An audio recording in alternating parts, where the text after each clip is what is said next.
Hello everyone, ఇలాంటి videos ముందుగా కావాలి అనుకుంటే వెంటనే మా ఛానల్ని సబ్స్క్రైబ్ చేసుకోండి. అప్కమింగ్ రివ్యూలోకి వెళ్ళిపోదాం.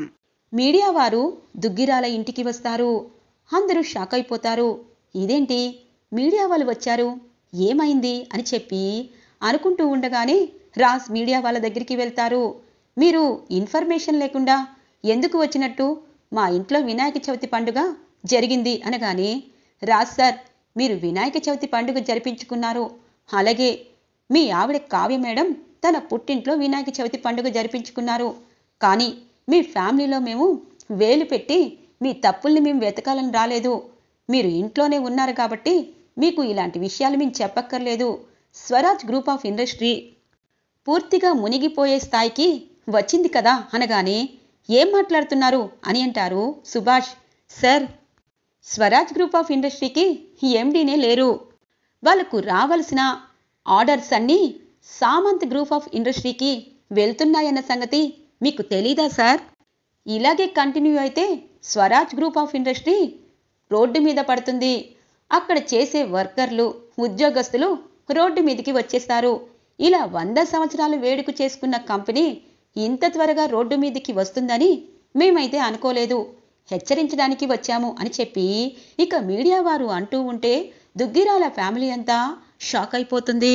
ఇక మీడియా అదంతా రాజ్కి చెప్పి, ఇకపై ప్రతిరోజు స్వరాజ్ గ్రూప్ ఆఫ్ ఇండస్ట్రీ కోసం మేము న్యూస్లో వేస్తాము.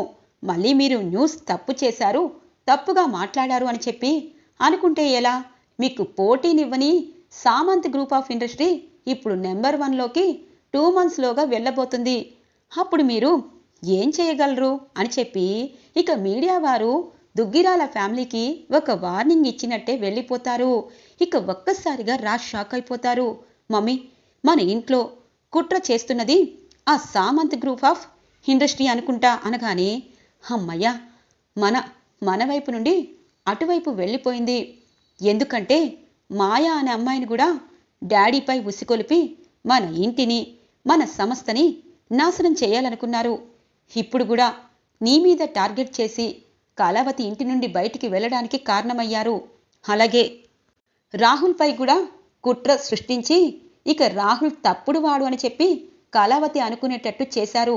అంటే ఇదంతా సామంత్ గ్రూప్ ఆఫ్ ఇండస్ట్రీ వాళ్ళే చేయిస్తున్నారు అని చెప్పి అంటారు. ఇక స్వప్న అలాగే చూస్తుంది. అల్లుడు గారు, ఏం జరిగింది అన్నది మీకు తెలుసు.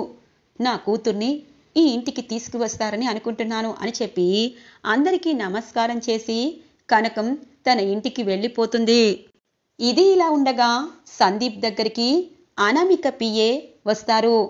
సందీప్ గారు, మీరు ఒకప్పుడు స్వరాజ్ గ్రూప్ ఆఫ్ ఇండస్ట్రీకి చాలా మంచి డిజైన్స్ వేసే ఒక అమ్మాయితో వర్క్ చేయించారు కదా, ఇప్పుడు ఆ అమ్మాయి అడ్రస్సు ఇవ్వగలరా అని అంటారు. ఓ, కావ్య మేడమా, తనకు పెళ్ళైపోయింది కదా, అదే సంస్థకి కోడలి కూడా అయ్యింది అనగానే, అవునా, మరి ఆ అమ్మాయి గురించి కాకపోయినా ఎవరైనా మంచి డిజైనర్ ఉంటే చెప్పు అని అంటారు. సార్, మంచి డిజైనర్ ఉన్నారు కానీ ఇప్పుడు కావ్య గురించి చెప్తే ఒకవేళ గొడవలు అవుతాయని వీళ్ళు వద్దంటారు. పాపం కావ్య గారు పెళ్లి కానప్పుడు ఎంతో సహాయంగా నాకు తనకి సమానమైన డబ్బులు వచ్చేటట్టు చేశారు. ఇప్పుడు తను ఉద్యోగం అడిగింది కాబట్టి కావ్య ఎవరు అన్నది వీళ్ళకి తెలియదు కాబట్టి తనకి మంచి జాబు ఇచ్చినట్టు అవుతుంది అని చెప్పి, ఉన్నారు సార్, ఒక మేడం ఉన్నారు, తను కూడా అచ్చం కావ్య మేడం లాగే డిజైనర్ వేస్తారు అనగానే, సరే, మేము కొత్త కంపెనీ పెట్టాము, అంతా లేడీసే, అందుకే లేడీస్ అయితేనే బాగుంటుందని చెప్పి మీకు తెలిసిన వారు ఉంటారని వచ్చాను. రేపటి నుండి తన సర్టిఫికెట్స్ అన్నీ తీసుకొని ఆఫీస్కి వచ్చి కలవమని చెప్పండి అని అంటారు అనామిక వాళ్ళ పిఏ. ఇక సందీప్ సంతోషంగా ఇక కావ్య దగ్గరికి వస్తారు. కావ్య అంటుంది, సార్, నిజంగా ఒక ఆడపిల్ల కష్టాల్లో ఉందని చెప్పగానే మీలాంటి వారు సహాయం చేసేవారు ఎంతమంది ఉంటారు? ఖచ్చితంగా నేను వెళ్తాను సార్ అని అంటుంది. ఇంతలో కనకం కృష్ణమూర్తి ఇంటికి వస్తారు. ఇక సందీప్ అక్కడి నుండి వెళ్ళిపోతారు. అమ్మ కావ్య, సందీప్ ఏంటి మళ్ళీ వచ్చారు? డిజైనర్ వేయమని అడుగుతున్నాడా ఏంటి? అవేమీ చెయ్యొద్దు అనగానే, ఎందుకమ్మా? డిజైన్ వేస్తే తప్పేముంది, ఉద్యోగానికి ఆడపిల్ల వెళ్తే తప్పేముంది అని అంటుంది. ఇక కావ్య, అమ్మ కావ్య, నీకొక విషయం చెప్తానురా అని చెప్పి ఇక కృష్ణమూర్తి అలాగే కావ్యని లోపలికి తీసుకువెళ్తుంది ఇక కనకం. అమ్మా, మా అత్తగారు ఎలా ఉన్నారు? అక్కడ వినాయక చవితి బాగా జరిగిందా అని అంటుంది. కావ్య, నీకు తెలుసో తెలీదో నువ్వు చేసిన వినాయకుణ్ణే అల్లుడు గారు కొని తెచ్చి మరీ తమ ఇంటికి చేర్చుకున్నారు. ఆ విగ్రహం ఎంత కలగా ఉందో. నువ్వు వినాయక చవితి పండుగకి తన పక్కన లేకపోయినా నీ వస్త్రాలతో వినాయక చవితి వ్రతం చేశారు అల్లుడు గారు. పైకి ఎన్ని మాటలన్నా అల్లుడు గారు చిన్నపిల్లవాడి మనస్తత్వం కాబట్టి కోపమున్నా నీ మీద ప్రేమ ఉంది. అన్నిటికంటే ముఖ్యమైంది ఏంటో తెలుసా అని అంటుంది. అమ్మా, అనుకోకుండా ఆ ఇంటికి నేను చేసే విఘ్నాధిపతి వెళ్ళాడు. అలాగే మా అత్తగారు, అమ్మమ్మగారు, తాతగారు బలవంతం చేస్తేనే ఆయన చీర జాకెట్ పెట్టుకొని వ్రతం చేశారు. కానీ ఆయన మీరు కనిపించినంత అమాయకుడు కాదు. వాళ్ళ ఇంట్లో ఎవరు ఏ తప్పు చేసినా అది తప్పు కాదు. భార్య తప్పు చేయకపోయినా భార్యని టార్గెట్ చేస్తారు. చూడమ్మా, అక్కడ జరిగిందని నా గురించి వాళ్ళందరూ మంచిగా అనుకుంటున్నారని నేను నా ఆత్మాభిమానాన్ని పక్కన పెట్టి నిన్నక్కడికి వెళ్ళలేనమ్మా అని అంటుంది. చూడు కావ్య, నేను చెప్పింది జాగ్రత్తగా విను. అసలు ఏం జరిగిందో తెలుసా? మీ అత్తగారు అలా అవ్వడానికి కారణమేంటో తెలుసా? ఈరోజు ఆ విఘ్నాధిపతి అందరి కళ్ళు తెరిసేలా చేశాడే. ఎందుకంటే ఏ తప్పు చేయని నా కూతురు పుట్టింట్లో ఉండడం నాకు ఇష్టం లేదు. కానీ నీపై వేసిన నింద కూడా ఈరోజు ఆ వినాయకుడు తొలగించాడు. మీ అత్తగారికి హై బీపీ ఉన్న టాబ్లెట్లని మార్చి బీపీ ఎక్కువయ్యేటట్టు చేసి తను కోమాలోకి వెళ్తే ఆ నింద నీపై వేసి ఇక కంపెనీ నీ దెబ్బ కొట్టాలని ఇదంతా ప్లాన్ చేశారు అనగానే ఒక్కసారిగా షాక్ అయిపోతారు కృష్ణమూర్తి, కనకం. కావ్య, అమ్మా, నువ్వు చెప్పేది నిజమా అనగానే రిపోర్ట్స్లో వచ్చాయే, రాజ్ కూడా తప్పు చేశాను అని అనుకుంటున్నారు. అలాగే అందరికీ ఆ రుద్రాణి గారు రాహుల్ మీదే అనుమానం. కానీ వాళ్ళు చేయలేదంటే ఎవరో సామంత్ గ్రూప్ ఆఫ్ వాళ్ళు అప్పట్లో మాయని తీసుకొచ్చి మీ కంపెనీని దెబ్బ కొట్టాలని చూశారు కదా, వాళ్ళే ఇదంతా చేశారని రాజ్ అందరూ నమ్ముతున్నారు. నువ్వు కూడా బయటికి రావడానికి కారణం రాజ్ మానసికంగా కృంగిపోతే, ఇక కంపెనీని సరిగా చూసుకోకపోతే ఆ సామంత్ గ్రూప్ ఆఫ్ ఇండస్ట్రీనే నెంబర్గా వెళ్ళాలని ఇదంతా చేస్తున్నారని మీడియా వాళ్ళు కూడా చెప్పారు అనగానే ఇక ఒక్కసారిగా షాక్ అయిపోతుంది కావ్య. అమ్మా, నిజంగా ఇదంతా వాళ్ళే చేసుంటారా, లేకపోతే రుద్రాణి గారు రాహుల్ గారే చేశారేమో అనగానే ఏమో తెలీదు కావ్య, కానీ నీపై ఉన్న నింద ఆ వినాయకుడు తీసేశాడు. అది చాలు. మీ అత్తగారింటికి వెళ్ళాలా లేదా అన్నది నీ ఇష్టం. నీ భర్తకి నువ్వే తప్పు చేయలేదన్న నిజం మాత్రం తెలిసింది. ఈ తల్లికి ఆనందంగా ఉంది అనగానే కనకం, ఎంత శుభవార్త చెప్పావు. పుట్టినప్పటి నుండి నా కూతురు కష్టాన్ని మాత్రమే చేస్తుంది. తల్లిదండ్రులన్నా అత్తవారిళ్ళన్నా గౌరవంగా ఉంటుంది. అలాంటి నా కూతురు తన అత్తగారిని పక్కన పెట్టి కంపెనీ కోసం వెళ్ళి తన ప్రాణాల మీదకే తెచ్చిందని అల్లుడు గారు అపార్థం చేసుకుంటే నా గుండె చెరువుగా ఉంటుంది. కానీ నా కూతురు తప్పు లేదని తెలిసింది కదా అని అంటారు కృష్ణమూర్తి. నాన్న, ఈ విషయం తెలిసింది కాబట్టి ఆయన నన్ను నమ్ముతున్నారు. ఒకవేళ ఇలాంటి విషయాలు తెలియకపోతే ఇక బ్రతికినంతకాలం నాకు నింద వేస్తూనే ఉంటారు కదా అని అంటుంది.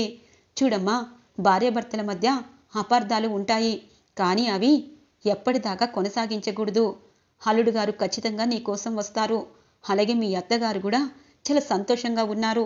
తన్ని ఇబ్బంది పెట్టాలని చూసిన వాళ్ళు ఎవరైనా బాగుపడరే అని అంటుంది కనకం. ఇది ఇలా ఉండగా ఇక Rudrani Rahul, mummy, Samanth group of industry అంటే నాకు తెలుసు. వాళ్ళు ఇప్పుడు మన దగ్గర ఉన్న డిజైన్స్ కంటే ఎక్కువ డిజైన్స్ బాగున్నాయని అంటున్నావు. ఎవరై ఉంటారు? అంతగా వాళ్ళు ఎదగడానికి కారణం ఏంటి? అక్కడ అసలు ఎవరున్నారు అని చెప్పి అంటూ ఉండగానే అనామిక ఫోన్ చేస్తుంది రుద్రానికి. అనామిక, ఎలా ఉన్నావు? చాలా రోజుల తర్వాత ఫోన్ చేశావు అనగానే, ఆంటీ, ఐ యామ్ గుడ్, నేను చాలా బాగున్నాను. కానీ మీరు ఎప్పటి నుండో ఆ ఇంట్లో ప్రమాదాలు సృష్టిస్తున్నారు. కంపెనీకి రాహుల్ని ఎండీ చేయాలనుకున్నారు. కానీ అవేమీ జరగకుండా ఇంట్లోనే కూర్చునే పరిస్థితి వచ్చింది. కానీ ఒక్క దెబ్బతోనే ఆ స్వరాజ్ గ్రూప్ ఆఫ్ ఇండస్ట్రీ కిందికి వచ్చేలా చేశాను. సామంత్ గ్రూప్ ఆఫ్ ఇండస్ట్రీ, ఇక సామంత్కి గర్ల్ ఫ్రెండ్గా ఉన్నాను. ఇప్పుడు కావ్యని కూడా మా ఆఫీస్లో ఉద్యోగానికి చేర్చుకున్నాను. రేపటి నుండి కావ్య మా ఆఫీస్కి వస్తుంది. నేను ఇక్కడ సామంత్కి గర్ల్ ఫ్రెండ్ అన్న మాత్రం తెలీదు. ఇప్పుడు దుగ్గిరాల వారికి తన కోడలితోనే వాళ్ళకి బుద్ధి వచ్చేలా తన కోడలి డిజైన్స్ వాడుకొని ఇక తన కంపెనీని కిందికి తెచ్చేలా చేస్తున్నాను అనగానే ఒక్కసారిగా రుద్రాని షాక్ అయిపోతుంది. అంటే అనామిక, ఇదంతా నువ్వు చేశావా అనగానే అవునంటీ, రేపటి నుండి కావ్య ఇక్కడ ఆఫీస్కి వస్తుంది, ఇక్కడ డిజైన్స్ వేస్తుంది, ఇక Samanth group of industry number 1గా వెళ్తుంది, ఇక స్వరాజ్ గ్రూప్ ఆఫ్ ఇండస్ట్రీ కిందికి పడిపోతుంది. నా పగ అప్పటితో అంతం కాదు అని అంటుంది. ఇక రుద్రానికైతే ఫుల్ హ్యాపీగా అనిపిస్తుంది. చూసావా, అనామిక వీళ్ళ కుటుంబంపై టార్గెట్ వేసింది. ఇప్పుడు అపర్ణ వదిన చావుని పక్కన పెట్టినా ఇప్పుడు మనం వేసే ప్లాన్లకి ఆ కావ్య జన్మలో ఇక్కడికి రాదు. ఇప్పుడు రాజ్కి తన భార్య ఏ తప్పు చేయలేదని అనుకుంటున్నాడు. కానీ ఇప్పుడు వెతకపోయే తీగ మనం వేసే ప్లాను ఎలా ఉండాలి అని ఆలోచించకపోయినా కావ్యే ముళ్ళ కంచె వైపు వెళ్తుంది. ఆ ముళ్ళు ఎలా గుచ్చుకుంటాయి అంటే నేను చెప్పలేను అని అంటుంది రుద్రాని. అంటే మమ్మీ, సామంత్ గ్రూప్ ఆఫ్ ఇండస్ట్రీకి కావ్య ఉద్యోగానికి వెళ్తుందా? ఇక రాజ్కి కావ్యకి 3వ ప్రపంచ యుద్ధమే. వాళ్ళిద్దరికే కాదు, మన అమ్మమ్మ తాతయ్య అలాగే అపర్ణత్త అందరికీ కోపం వస్తుంది. ఇక కావ్య పని అయిపోయినట్టే అనగానే ఇది మనం పకడ్బందీగా రాజ్కి చెప్పాలి. చెప్పడం కాదు, చూపించాలి. అప్పుడే రాజ్ కావ్యని పూర్తిగా అసహించుకుంటాడు. ఇంకెప్పటికీ క్షమించడు. తను వాళ్ళతో చేతులు కలిపి ఇక కంపెనీని కొట్టేయాలని అనుకుందని చెప్పి గట్టిగా నమ్మించాలి అని అంటుంది రుద్రాని. ఓకే మమ్మీ, ఇక కావ్య రేపటితో ఉద్యోగానికి వెళ్తుంది కదా, ఇక నేను రాజ్ని అటువైపుగా తీసుకుని వస్తాను. ఇక ఏమీ తెలియనట్టు ఇక ఆ కంపెనీలో ఉద్యోగం చేసి మన కంపెనీని దెబ్బ కొట్టాలనుకుంటుందని చెప్పి ఒక రాయి వేస్తాను. ఇక ఆ రోజు నుండి మొదలైపోతుంది అని అంటారు. ఇక రాహుల్ రుద్రాని హ్యాపీగా సెలబ్రేషన్ చేసుకుంటారు. తెల్లగా తెల్లవారుతుంది. ఇక కావ్య ఇక కొత్త ఆఫీస్లో అడుగు పెడుతుంది. అక్కడ సామంత్ వాళ్ళ చెల్లెలు ఎండీగా ఉండడంతో అనామిక అన్న వ్యక్తి అన్నది కూడా లేకపోవడంతో చాలా సంతోషంగా మొదటి రోజు ఆఫీస్కి వెళ్ళి తను అంటే ఏంటి అన్నది వాళ్ళకి చెప్పి ఇక డిజైన్స్ అనేవి ఒక 10 డిజైన్స్ ఒక రోజులో వేస్తుంది. ఆ డిజైన్స్ అన్నీ బయటికి వెళ్ళిపోతాయి. ఇక కావ్యకి శాలరీతో పాటు ఒక కార్ని కూడా అరేంజ్ చేస్తాను అంటారు సామంత్ వాళ్ళ సిస్టర్ సమంత. ఇక కావ్య వద్దు మేడం నేను అని అంటుంది. చూడండి మేడం, మా సంస్థ పైకి వెళ్ళాలని మీరు కష్టపడి డిజైన్స్ వేస్తున్నారు. మీలాంటి వారు కష్టపడితే మా కంపెనీకే నష్టం వస్తుంది. రేపటి నుండి మీరు మా డ్రైవర్తో కారు వస్తుంది, మిమ్మల్ని ఇంటి దగ్గర డ్రాప్ చేసి వస్తారు అని అంటుంది. ఇక సమంత చాలా యంగుగా చాలా అందంగా ఉంటుంది.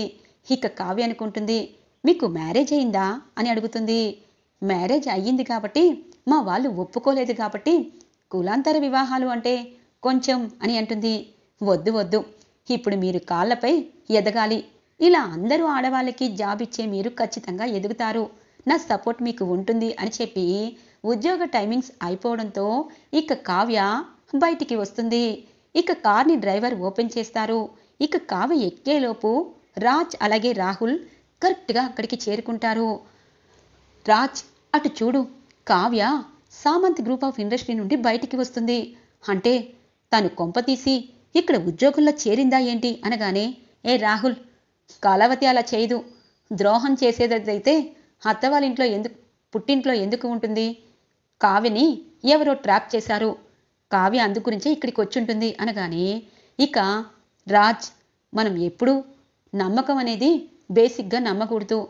ఏమో అక్కడికి వెళ్ళి మన కంపెనీని దెబ్బతీయాలని కావ్య అనుకుందేమో.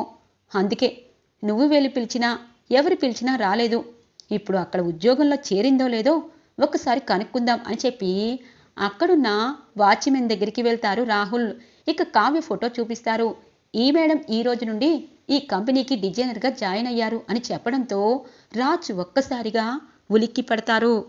చెప్పానా రాజ్, నిజం చెప్పాలంటే కావ్య స్వప్నలాగా అప్పులాగా కాదు. తను నీపై పగ పెట్టుకుంది. నువ్వు తన కాళ్ళ బేరంకి రావాలని చెప్పి కావాలనే సామంత్ గ్రూప్ ఆఫ్ ఇండస్ట్రీలో ఉద్యోగానికి జాయిన్ అయ్యింది. మంచితనంగానే ఇలా కావ్య చేస్తుందని అనుకోలేదు. ఇటు అత్తింట్లో పుట్టింట్లో తను దేవతలాగా అనుకుంటున్నారు. కానీ చాలా పెద్ద ద్రోహం చేస్తుందని నేనే నమ్మలేకపోతున్నాను.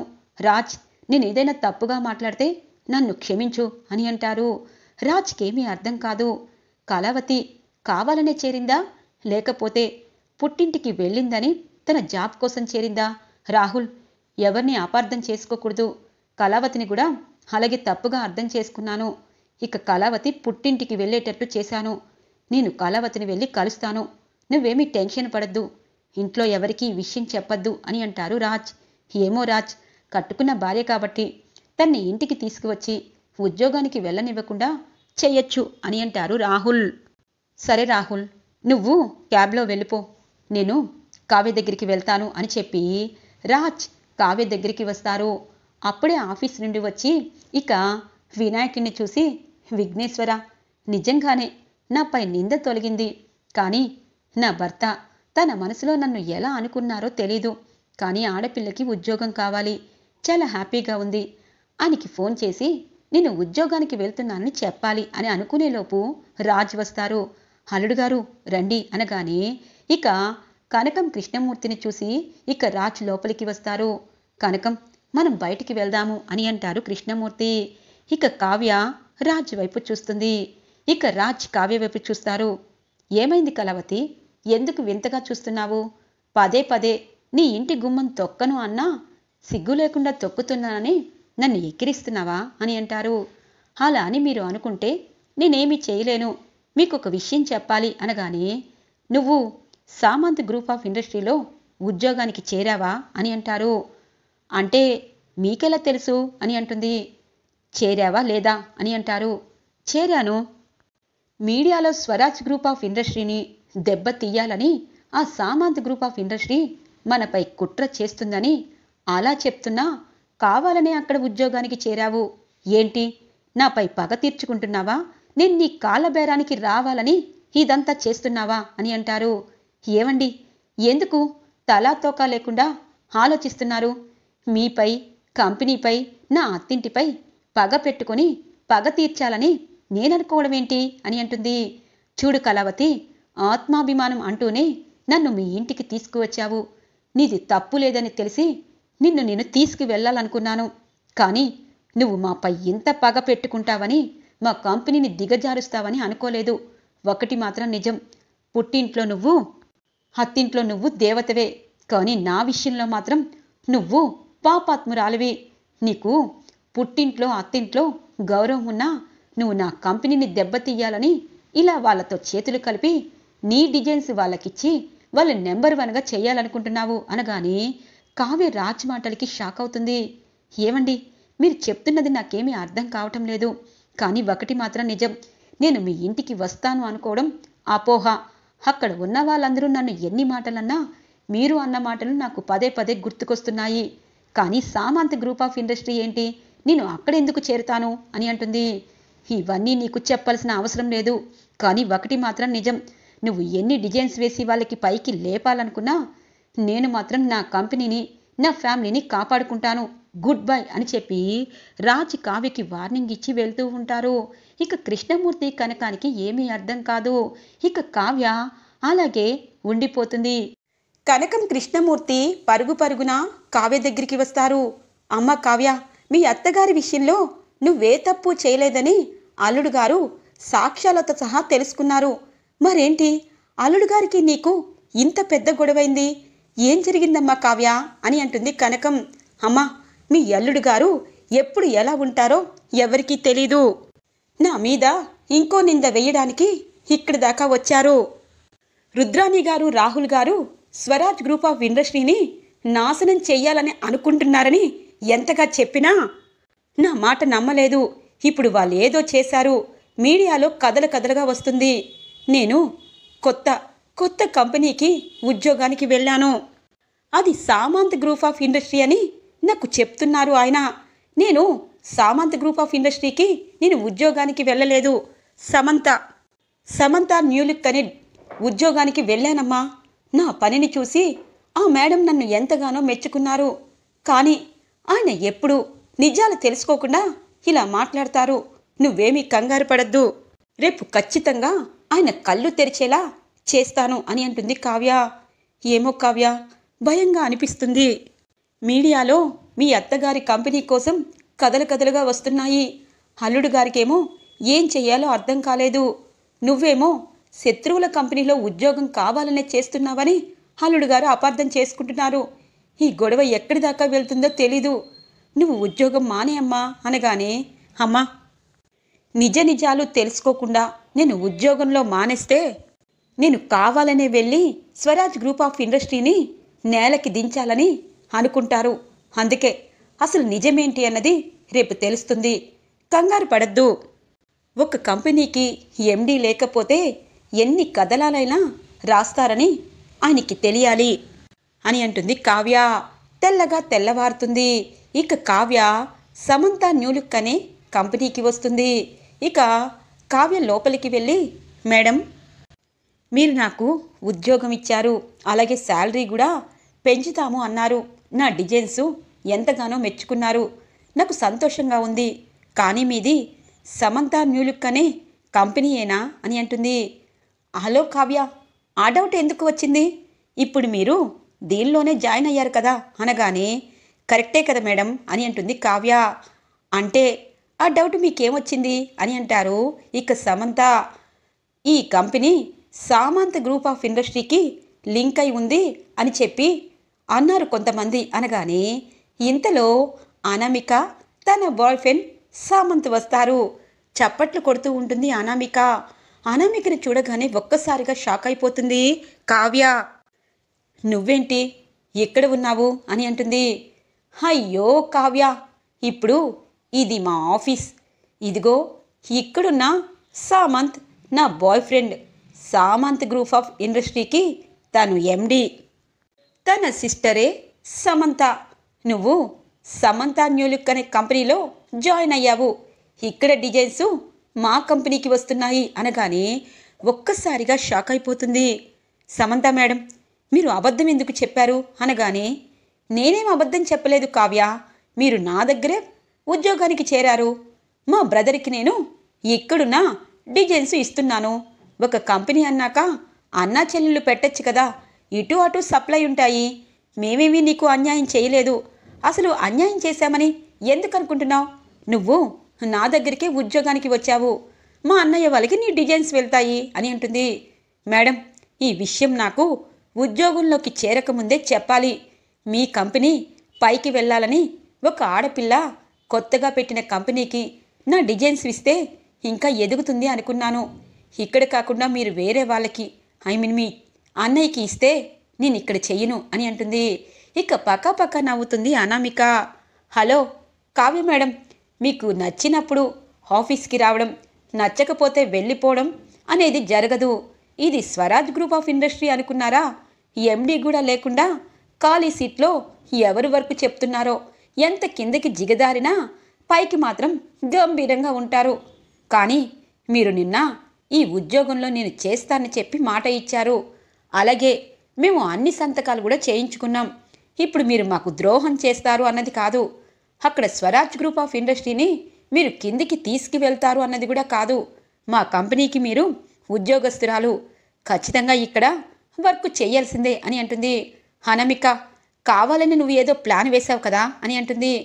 అయ్యో అక్క, నీ దగ్గర నేను ప్లాన్లు వేస్తే ఆ రోజు నన్ను మీడియా ముందు, అందరి ముందు కోర్టులో నేను అన్న మాటలన్నీ బయటికి చెప్పావు. నీ దగ్గర నాకు ఆటలేంటక్కా? ఒకటి, స్వరాజ్ గ్రూప్ ఆఫ్ ఇండస్ట్రీ నేలకి చూడాలి. అది నీ చేతుల మీదే జరగాలి.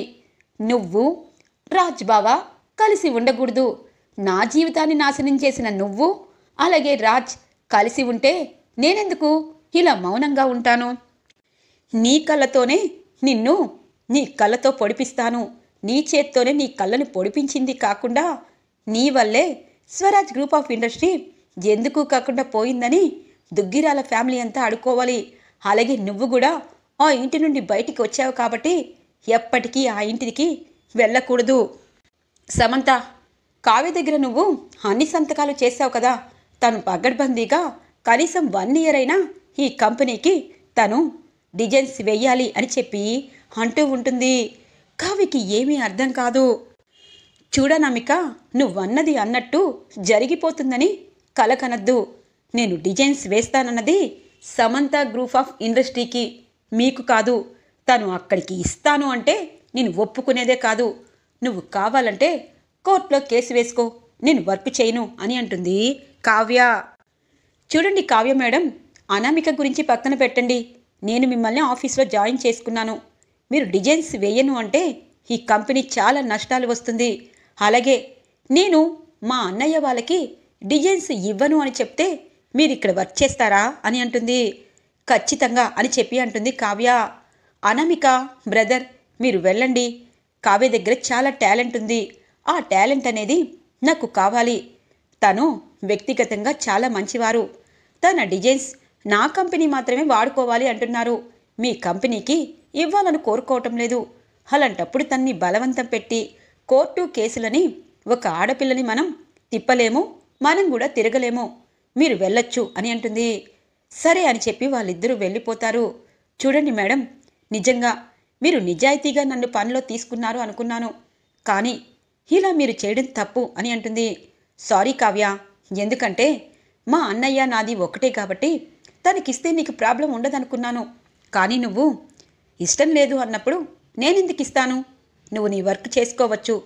నేను మా అన్నయ్య కంపెనీకి నీ డిజైన్స్ ఏమీ పంపించను అని అంటుంది. ఇక కావ్యకి లోపలే రాజన్న మాటలు గుర్తుకొస్తాయి. ఆయన ఖచ్చితంగా అపార్థం చేసుకున్నాడు. ఇదంతా కావాలని అనామిక చేసింది. ఈ విషయం ఆయనకి చెప్పాలి. ఒకవేళ చెప్పినా ఆయన నమ్ముతాడా? ఆ మహానుభావుడు ఎప్పుడు నా మీద గుర్రుగా ఉంటాడు. ఇప్పుడు నేను ఈ కంపెనీలో 1 ఇయర్ ఖచ్చితంగా పని చేయాలి అని చెప్పి మనసులో అనుకుంటుంది కావ్య. ఇది ఇలా ఉండగా రాజ్ కోపంగా ఇంటికి వస్తారు. అపర్ణాదేవి అన్నీ సర్దుతూ ఉంటుంది. ఇక అపర్ణాదేవిని చూసి ఇప్పుడు కావ్య గురించి నిజం చెప్తే మమ్మీ ఏదైనా అనుకుంటుంది. మమ్మీకి అసలే ఆరోగ్యం బాగోలేదు. మమ్మీ ఏంటి, ఎక్కడికి వెళ్తున్నారు అని అడుగుతారు రాజ్. నా కోడల దగ్గరికి వెళ్తున్నాను. ఇదిగో మధ్యాహ్నం వెళ్ళి ఈవినింగ్ వస్తాను. నా కోడల్ని చూడాలనిపిస్తుంది, తనతో మాట్లాడాలనిపిస్తుంది. నువ్వు వెళ్ళి తన్ని తీసుకురావు కాబట్టి నేనైనా అక్కడికి వెళ్ళి నా కోడలతో కబుర్లు చెప్పుకోవాలి అని అంటుంది అపర్ణాదేవి. మమ్మీ, నీ కోడలేమీ ఖాళీగా లేదు. ఇక్కడి నుంచి వీరవనితలా వెళ్ళి ఉద్యోగం చేస్తుంది. ఇప్పుడు ఆవిడ గారు ఉద్యోగంలో ఉన్నారు అని చెప్పి అంటారు. అవునా, నిజమే. అలా ఖాళీగా ఉంటే ఏదేదో ఆలోచనలు వస్తాయి. పోనీలే, నువ్వు ఎలాగూ తనకి అన్ని నిజాలు తెలిసినా ఇంపార్టెన్స్ ఇవ్వటం లేదు. నా కోడలికి ఇంపార్టెంట్ ఇచ్చే మంచి ఆఫీస్ని వెతుక్కుంది. నువ్వే మారాలి అని అంటుంది అపర్ణాదేవి. మమ్మీ, అన్ని నిజాలు తెలుసుకున్నాను, కానీ ఆ కళావతే అని చెప్పి ఇక పైకి వెళ్ళిపోతారు. ఇప్పుడు ఆ కళావతి వల్ల కంపెనీ నష్టాలు పడుతుందని ఇంట్లో ఎవ్వరికి తెలిసినా ఖచ్చితంగా మమ్మీకి తెలుస్తుంది. అందుకే ఈ విషయాన్ని చెప్పకూడదు. రేపటి నుండి నేనే ఆఫీస్కి వెళ్ళాలి. కొత్త డిజైనర్ని పెట్టించి ఆ కావ్యకి తిక్క కుదుర్చాలి. ఆ కావ్య నాపై పగతోనే ఆ సామంత్ గ్రూప్ ఆఫ్ ఇండస్ట్రీకి వెళ్ళింది అని చెప్పి అనుకుంటారు రాజ్. ఈరోజు ఎపిసోడ్ ఇలా ఇంట్రెస్టింగ్గా ఎండ్ అవుతుంది ఫ్రెండ్స్. రాబోయే ఎపిసోడ్స్ కోసం మా ఛానల్ని సబ్స్క్రైబ్ చేసుకోండి. Thanks for watching friends.